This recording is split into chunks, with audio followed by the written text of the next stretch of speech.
I think there are really only two questions that need to be answered about this ship, and they're both fairly easy to answer. So this isn't going to be a traditional review. Hello, I am Xarkun, and this is World of Warships Legends. Today I present to you the Tier 7 Premium American Battleship, Missouri, which is available in the Forge section of the store for the whopping price of 30,000 steel.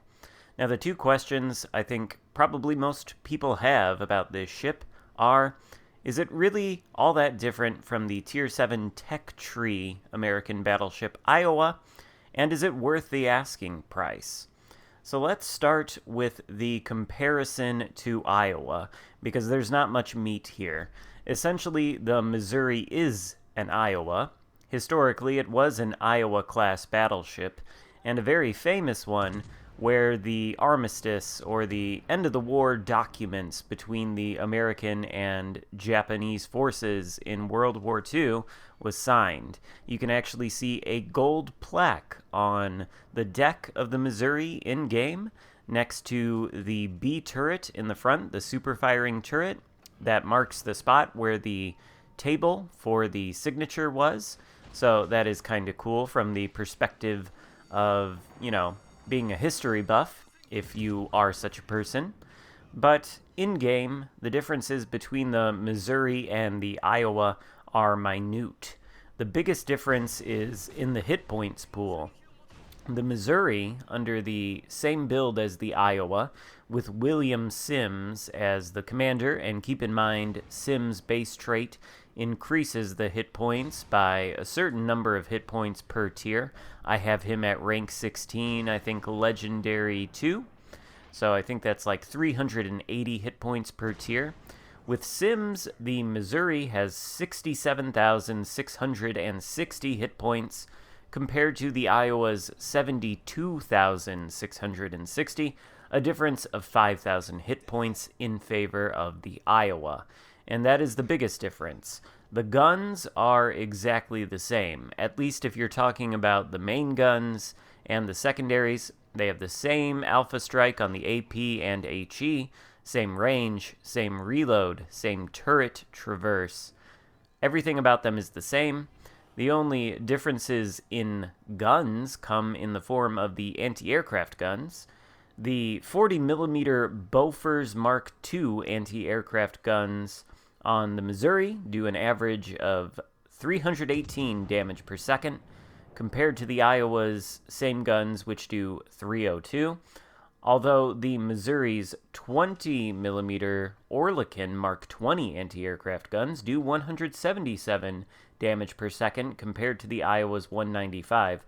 So the Bofors on the Missouri do more damage, and the Oerlikons on the Missouri do less damage than the Iowa.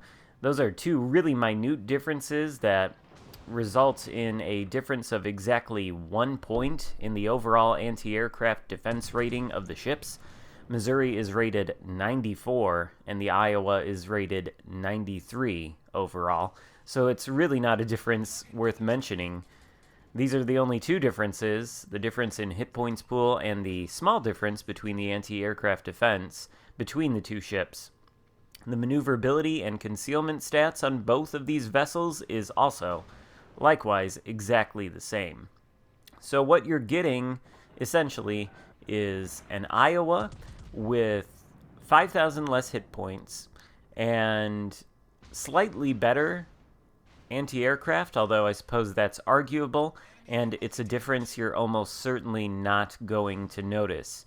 The only other major difference is that the Missouri does not have access to the spotter or fighter plane. Instead, it gets radar, and this radar is useful. Make no qualms about that. There is no doubt the radar on this battleship is useful. It has a 9.5 kilometer range for detecting ships, and the duration at base is 35 seconds. The reload time on these guns is 30 seconds, so if you have them aimed in the right place, you pop that radar consumable. Theoretically, you can fire 2 salvos at whatever your radar is spotting just so long as you've got your guns aimed correctly and you can fire off the shots quick enough. It's not all that hard to do, but it's probably not something you're going to do every time you use the radar. And the radar on this battleship, it is, like I said, it's strong, but I think it is more useful for its utility for your team rather than for you yourself, the player using this ship. Because of the slow reload of this ship, the lack of long-range secondaries or anything like that, this ship is not any better than the Iowa at dispatching enemy destroyers, except for the fact that it can spot them with radar. So the radar is more useful to your teammates if you're playing this ship in a division and you've got a cruiser with you, and maybe both of you have radar, say you're playing alongside a Baltimore or a Cleveland, well, then that could be a very potent combination with the radars in that division, and any destroyer that you might be facing should look out. But other than that, this is an Iowa with radar. So the question is it worth the asking price of 30,000 steel? Now, of course, steel is pretty scarce as a resource. It's not readily available or super easy to get. You can get it by completing ranked seasons and arena seasons, but even then, the payout is probably close to maybe a couple thousand steel per season. You can also get 100 steel every week by doing the weekly premium missions, and there may be some other ways to acquire steel, but you acquire it very, very slowly over a long period of time. And to date, I only have about 7,000 steel, much less than the 30,000 asking price for the Missouri. On the other hand, what alternatives are available in the store for steel in the Forge section? Well, for 15,000 steel, you could buy 3 permanent Arctic skin camos for the Scharnhorst, Duke of York, or Edinburgh, however you pronounce it. Sorry, my British followers. You could get an insignia for 2,500 steel. You could get 4 promotion orders for 750 steel. You could get some Commander XP for 900 steel, a Commander crate for 1,250 steel, or a batch of rare booster flags for 2,500 steel. So there are some other goodies in the store that you could spend your steel on. Whether those goodies are extremely valuable to you, while your mileage may vary, personally I won't be spending any steel on any of that other stuff in the Forge, because that kind of stuff is readily available in the game through other methods on a pretty regular basis. But there are no other ships in the store for steel as of this point. So the question in your mind should be, I suppose, if you are thinking about, do I want to buy this ship?